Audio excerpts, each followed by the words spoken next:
Hey guys, I just want to show you this nifty little trick.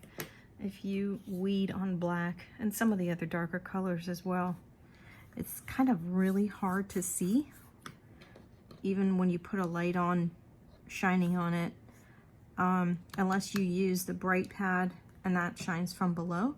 It's a bit easier that way using a reverse process where you put this on your transfer tape and then you just peel it, reverse peel it from there. But this is just a quick and easy way if you're not into the reverse peel.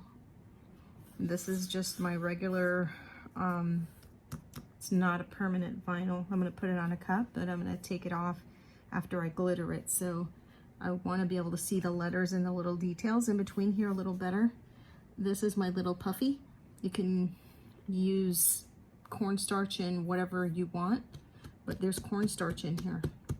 So I'm just dabbing it on top. I'm gonna set that aside. Just like through magic, you can automatically start seeing the letters a lot more. Just gently wipe. Oops, excuse me.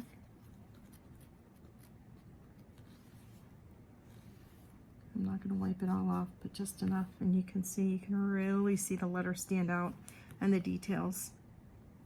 So it's a simple little trick, but it's amazing. Hope it works for you.